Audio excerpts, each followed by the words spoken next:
Nuestra lección, nuestra exhortación en esta mañana es Dios quiere salvarte. Dios quiere salvarte. ¿Salvarte de qué? De la condenación eterna.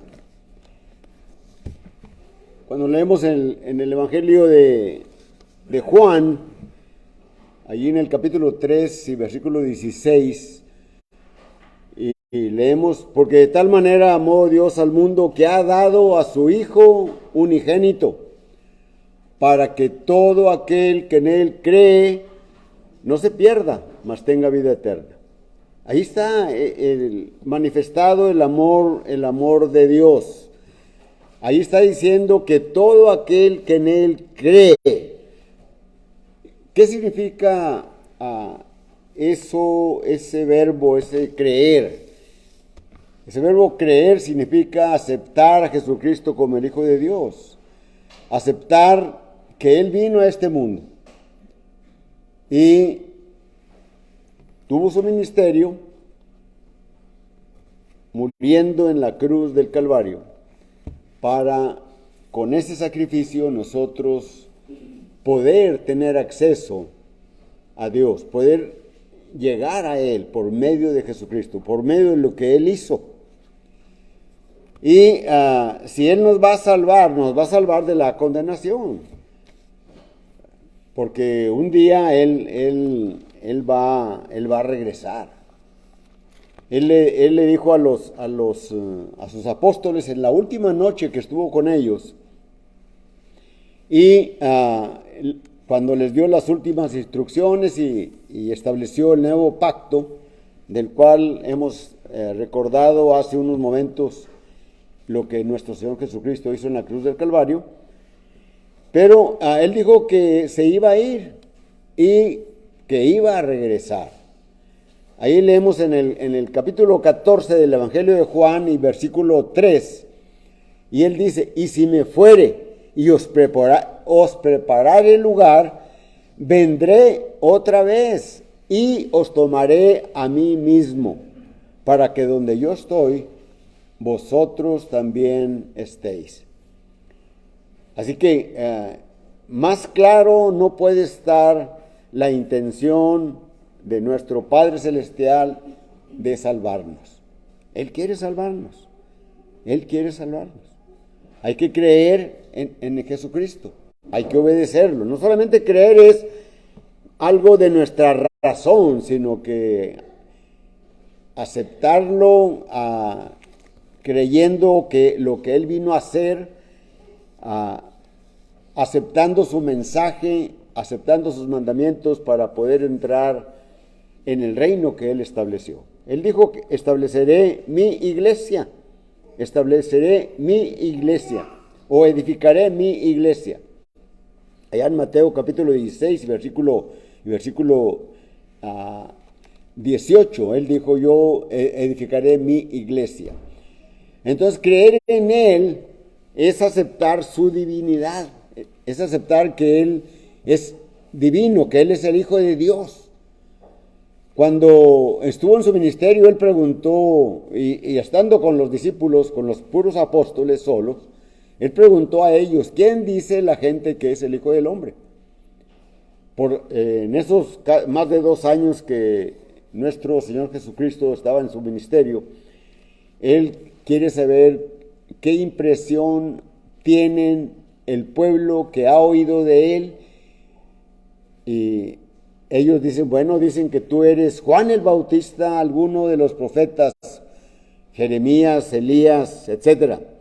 Pero Él dice, y ustedes que han estado conmigo, todo este ministerio, ¿quién decís que soy? Y Pedro, adelantándose a los demás, dice, tú eres el Cristo, el Hijo del Dios viviente. Cuando ya estaba establecida la iglesia del Señor, ya estaba establecido el reino aquí en este mundo, allí había empezado en Jerusalén, en aquel Pentecostés, un predicador llamado Felipe, Es mandado por el Espíritu Santo para que vaya a un cierto camino y allí se encuentra con un hombre que era el tesorero de la reina de Candace. Y conocemos la historia. Él va leyendo al profeta Isaías. Él no sabe o no está seguro de quién está hablando el profeta, y se acerca a aquel evangelista y le dice: ¿entiendes lo que lees? Pues no sé exactamente de quién está hablando el profeta, de él o de algún otro. Y él se sube al carro de donde va este hombre, y comenzando desde esa escritura, le anunció el evangelio. Y luego aquel hombre dice: allá hay agua, ¿qué impide que yo sea bautizado?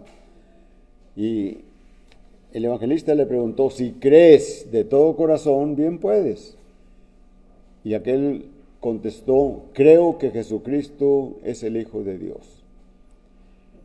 Y manda parar el carro, descienden al agua, él y el tesorero de Candace, lo bautiza sumergiéndolo en agua, y luego dice la escritura que salen del agua. Y se va feliz aquel hombre por su camino, y el Espíritu Santo lleva al predicador a otros lugares. Entonces miramos nosotros que Dios quiere la salvación. Dios quiere salvarte, Dios quiere salvarme, Dios quiere salvarnos. Y ya hemos aceptado a Jesucristo. Él demanda entonces de nosotros que tengamos fidelidad, que seamos fieles. Pero para aquellos que aún no han aceptado a Jesucristo, ¿verdad?, les está invitando para que se salven también.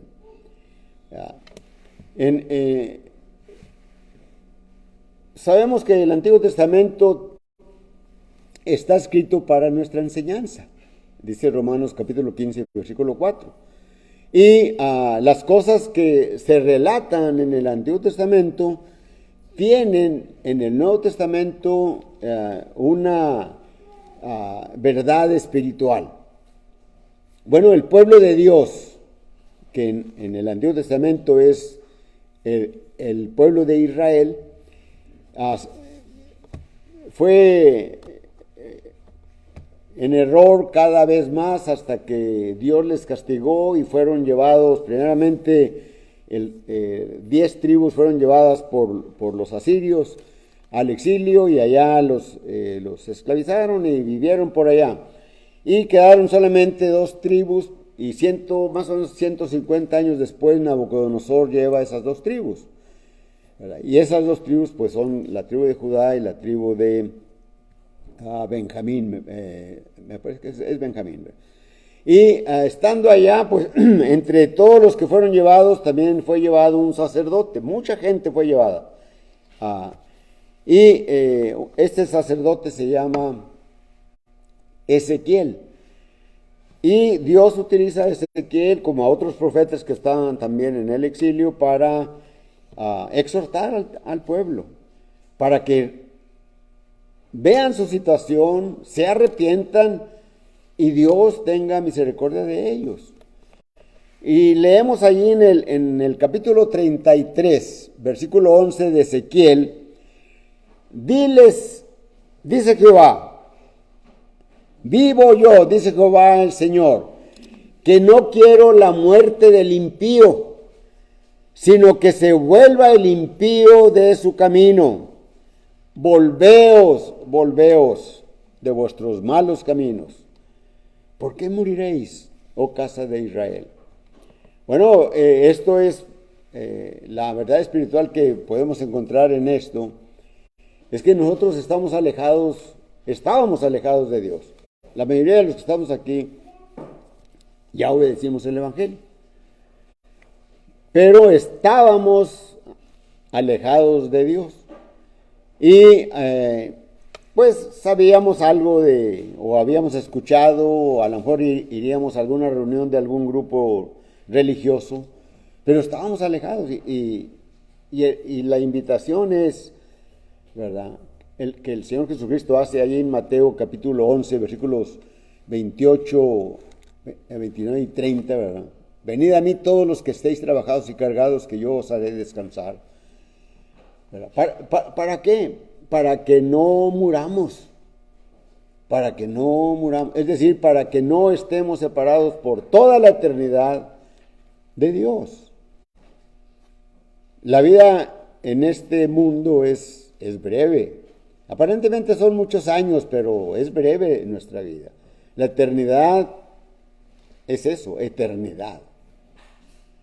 Y nosotros estábamos muertos espiritualmente, separados de Dios porque no habíamos obedecido el Evangelio. Pero cuando oímos el Evangelio, cuando alguien nos predicó, lo creímos, lo aceptamos, lo obedecimos. Nos arrepentimos y nos bautizamos. Y el Señor nos añadió a su iglesia. En Romanos capítulo 5 y versículo 8 estaba diciendo yo que éramos antes pecadores, que estábamos alejados de Dios. Y el apóstol Pablo, escribiendo a los romanos en el capítulo 5 y versículo 8, dice, y Él os dio vida cuando estabais muertos en vuestros delitos y pecados. Él os dio vida. Aunque estábamos muertos, aunque llevábamos una vida deshonesta, injusta delante de Dios, ¿verdad? Él nos dio vida. Y por eso es que se invita a que vengamos a la salvación. Vamos a ver varios puntos, ¿verdad? Uno de ellos es ven a la salvación. El apóstol Pablo escribe a Timoteo en su primera carta, y en los versículos del 1 hasta el versículo 4, él exhorta a que se hagan rogativas, oraciones, peticiones por todos, también por los que están en eminencia, es decir, los gobernantes, los que llevan los registros o los de la ley, ¿verdad? Dice, para que todos vivan quietamente, ¿verdad? Y en paz, ¿verdad? Dice, porque esto es bueno y agradable delante de Dios.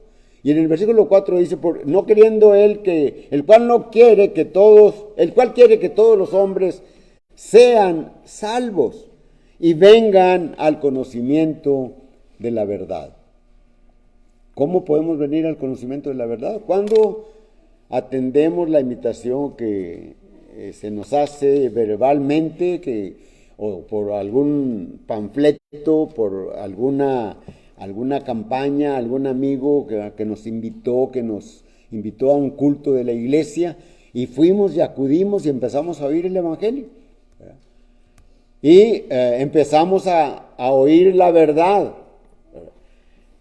Pero oímos la verdad y la creemos, ¿verdad? Pero debemos de permanecer en la verdad.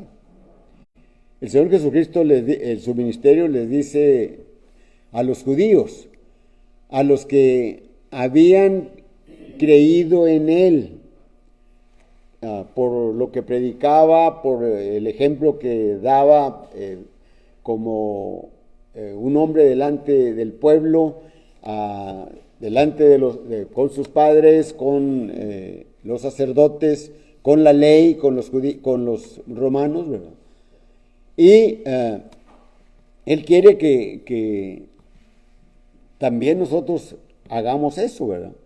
Y por eso le dice a los judíos que habían creído en Él, vosotros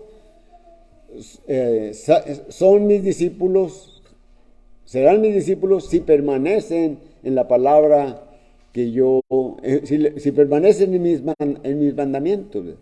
Y si conoceréis la verdad, y la verdad os hará libres. Entonces, conocer la verdad es conocer de Jesús, conocer de Dios, conocer lo que Él hizo y venir sabiendo cómo estamos delante de Él. Sin embargo, el segundo punto que vamos a considerar es: el hombre no quiere la salvación, no quiere salvarse, no quiere, no acepta. Se le hace algo que él no entra en el ámbito de pecador. y no creen en Dios, no creen en Jesucristo, no creen las Escrituras. Y dicen, las Escrituras las escribieron los hombres, ¿verdad? Bueno, ciertamente las escribieron los hombres, pero las escribieron siendo inspirados por el Espíritu Santo, que obraba en esas personas para escribir lo que deberían de escribir. Sí, el apóstol Pedro menciona y habla acerca de esto. Ahorita me recordé esta cita cuando dice que nunca la profecía fue traída por voluntad humana, sino que los santos hombres de Dios hablaron siendo o escribieron siendo inspirados por el Espíritu Santo. Las Escrituras son inspiradas. Y Pablo lo dice también a Timoteo. Toda la Escritura es inspirada por Dios y es útil para enseñar, para redarguir, para corregir, para instruir en justicia, a fin de que todo el hombre sea perfectamente preparado para toda buena obra. Entonces, no creen en las Escrituras. Y no creen porque se basan en algunos cuantos versículos, pero tienen que, o debemos siempre de estudiar la palabra. La palabra debe estar con nosotros continuamente, no cada semana, no cada domingo por la mañana, cuando a lo mejor en la clase leemos unos versículos que el maestro mencionó, o cuando en la predicación se menciona un texto y lo buscamos, ¿verdad? Y lo leemos. No, ¿verdad? Es la Escritura, la palabra de Dios, es el alimento espiritual. Es con el cual debemos de nutrirnos cada día, diariamente. Así como tomamos alimentos por la mañana, por la tarde, por la noche, y a veces entre una y otra comida, ¿verdad? Tomamos alimentos, ¿para qué? Porque queremos estar satisfechos en nuestro organismo.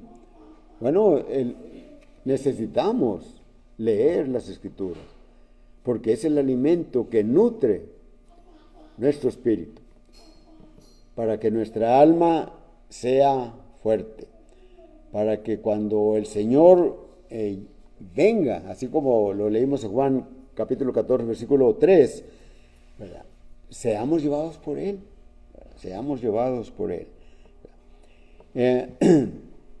No creen el hombre en las Escrituras, y algunos que creen las pervierten, las predican evangelios baratos, que se acomoda a la gente, y la gente, así somos, en nuestra humanidad siempre queremos lo fácil, ¿verdad? No nos gusta lo difícil, queremos lo fácil.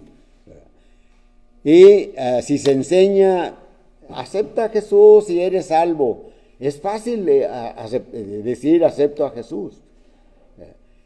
O repite esta oración, creo que se le llama la oración del pecador, y serás salvo, ¿verdad?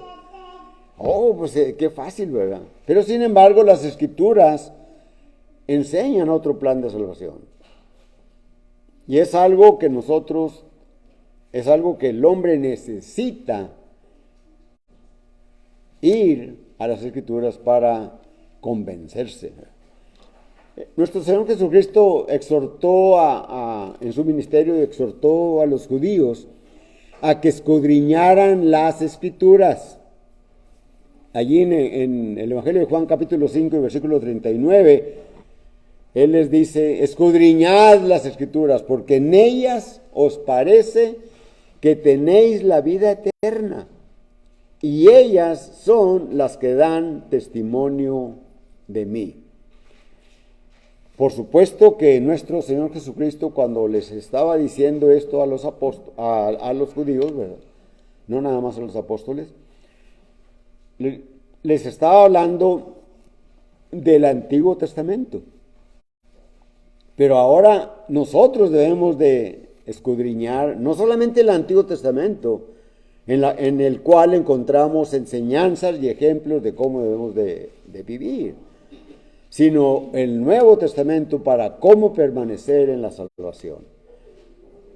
¿Cómo alcanzamos la salvación?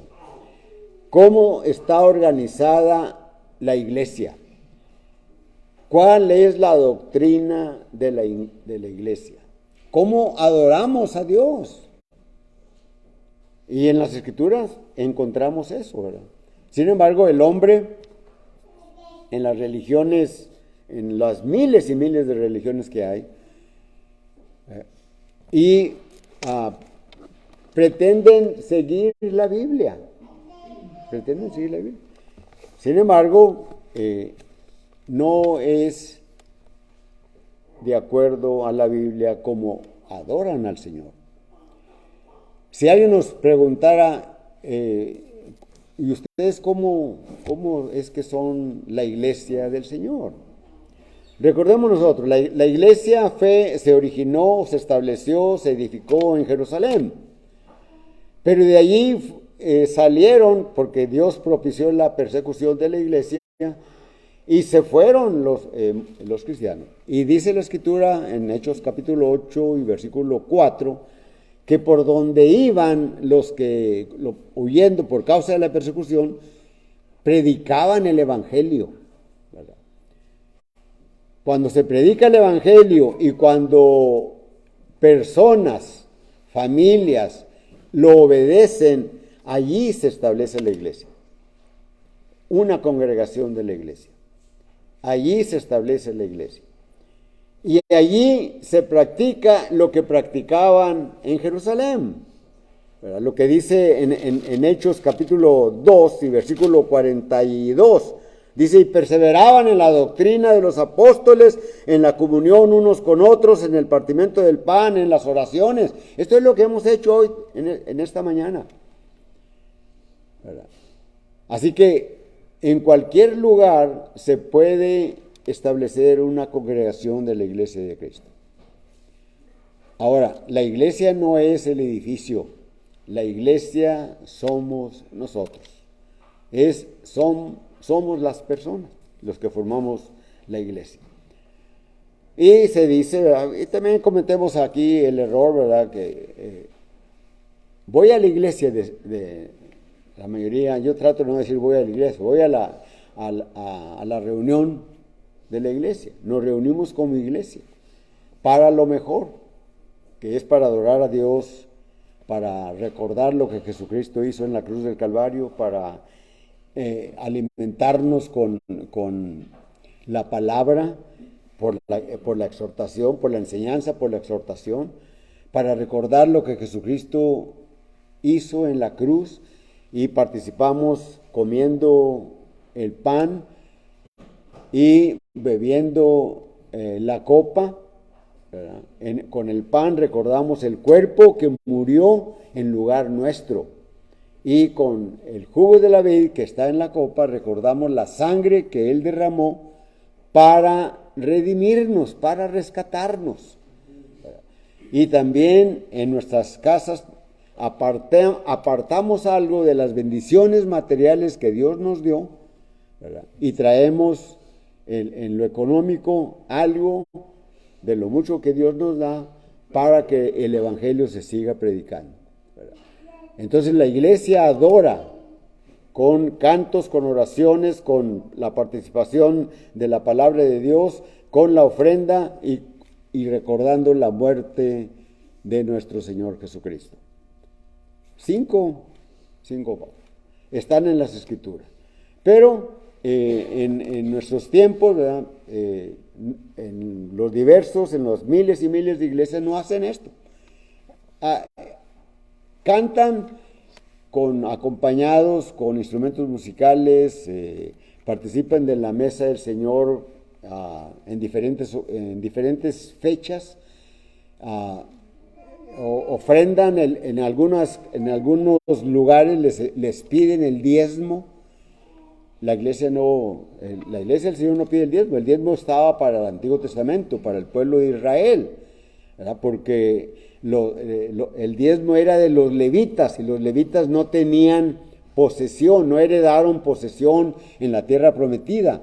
lo que ellos heredaron es a Jehová. Así que el pueblo de Israel le daba el diezmo a los levitas, era para ellos. Y los levitas daban el diezmo del diezmo para los sacerdotes, para la familia de los sacerdotes, ¿verdad? Entonces, hoy se exige en algunos grupos religiosos el diezmo, ¿verdad? Pero lucran con ello, ¿verdad? Bueno, entonces, pero eso es otra cosa, ¿verdad? Nosotros queremos saber que Dios quiere salvar. Dios quiere salvarte a aquellos que quizás vean por las redes sociales esta predicación.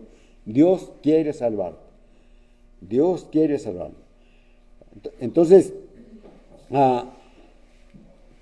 hay falsas enseñanzas en el plan decíamos, en el plan de salvación, en la doctrina. Algunos no aceptan el bautismo, pero el bautismo es un mandamiento de Jesucristo.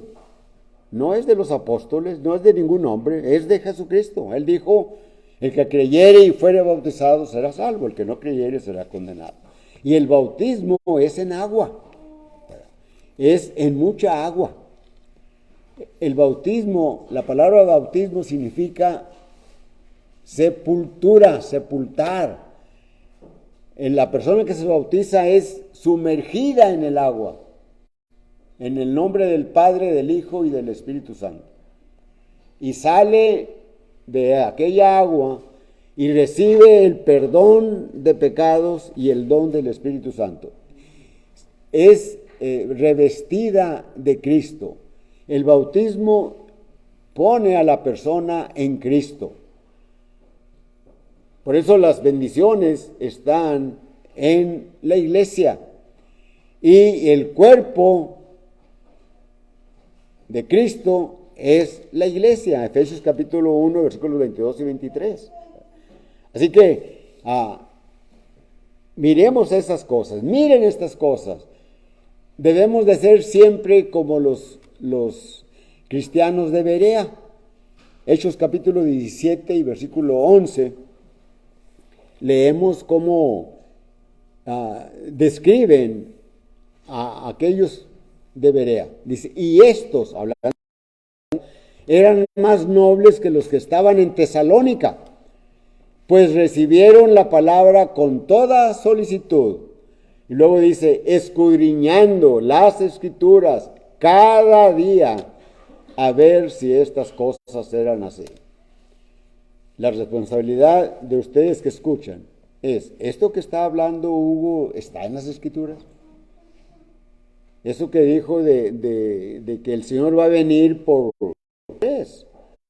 Vean eso y vean en Hechos 2:42 lo que participaba la iglesia. Vean cómo Marcos 16, 15 y 16 manda que se predique el Evangelio y que se bauticen las personas. Vean que se deben de arrepentir. Cuando se les predicó el arrepentimiento, cuando se les predicó el Evangelio a aquella multitud de judíos, de israelitas que venían de distintas naciones, en Hechos capítulo 2, versículo 1 en delante, ¿verdad?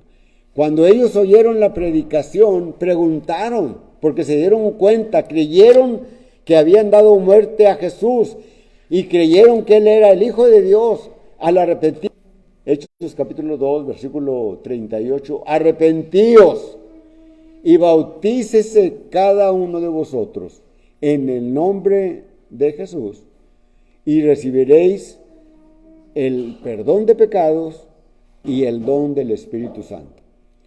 Cuando se quitan los pecados, ¿verdad?, tenemos acceso a Dios. Tenemos acceso a Dios, ¿verdad? Así que la Escritura nos amonesta, nos exhorta y nos manda a que veamos si eso que se está diciendo es palabra de Dios. Primera de Juan capítulo 4 y versículo 1 nos dice, amados, no creáis a todo espíritu, sino probad si los espíritus son de Dios. Explican evangelios baratos, ¿verdad?, que predican, que hacen mezcla, que cambian la doctrina, que cambian las enseñanzas, que enseñan que no se necesita el bautismo, y etcétera, etcétera, y enseñan que hay que poner instrumentos musicales para agradar a las personas. Pero cuando nos reunimos como iglesia, nosotros no nos reunimos para agradarnos unos a otros. Agradamos a Dios. Dios, el Padre Celestial, es la asamblea. Es al que debemos de agradar. Y a Él le agradamos con nuestros cantos que salen de nuestros labios, fruto de nuestros labios. A Él le agradamos cuando estamos oyendo al que preside la oración y estamos atentos a lo que está diciendo y está pidiendo y está agradeciendo. Ahora, necesitamos mirar que otro punto es, ¿qué dicen las Escrituras acerca de los que se acercan a Dios para salvación? Nuestra lección, nuestro tema es, Dios quiere salvarte, Dios quiere salvarte, Dios quiere salvarnos. ¿Qué dicen las Escrituras? Mateo capítulo 7 y versículo 21, el Señor Jesucristo dice, no todo el que me dice Señor, Señor, entrará en el reino de los cielos, sino aquel que hace la voluntad de mi Padre que está en los cielos. ¿Cuál es la voluntad de Dios? La voluntad de Dios es la palabra. Es decir, nosotros debemos de cumplir la palabra. Nosotros debemos de cumplir la palabra. Y si cumplimos la palabra, estamos haciendo la voluntad de Dios. Estamos aceptando a Jesucristo como su Hijo. Estamos arrepintiéndonos o nos arrepentimos de nuestros pecados. Confesamos que Él es el Hijo de Dios, lo aceptamos y decimos que Él es el Hijo de Dios. Así como Pedro dijo, tú eres el Cristo, el Hijo de Dios. Y nos arrepentimos y nos bautizamos. Y el Señor nos añade a su iglesia. Porque dice en Hechos 2:47, en la parte final del versículo 47, en el versículo 41 dice, y como 3,000 recibieron la palabra. ¿Qué es recibir la palabra? Recibir la palabra es aceptarla, es creerla y es obedecerla. Y los que recibieron la palabra se bautizaron. Y esos que fueron bautizados fueron añadidos a la iglesia. El Señor los añadió a la iglesia. Los introdujo en el reino. Porque iglesia y reino es lo mismo. Y esto necesitamos obedecerlo, necesitamos estar conscientes de que Dios demanda eso. No es que qué es lo que nosotros, cómo nosotros agradamos a Dios. No, necesitamos agradarle a Él como Él pide que le agrademos. Cuando leemos allá en el libro de los Hebreos, en la carta a los Hebreos, en el capítulo 5 y versículo 7 en delante, cuando dice, y Cristo en los días de su carne, es decir, en su ministerio, cuando está en la cruz, ofreciendo ruegos y súplicas con gran clamor y lágrimas al que le podía librar de la muerte, fue oído a causa de su temor reverente. Y aunque era hijo, por lo que padeció, aprendió la obediencia. Y habiendo sido perfeccionado, vino a ser autor de eterna salvación para todos los que le obedecen. Y mi pregunta sería,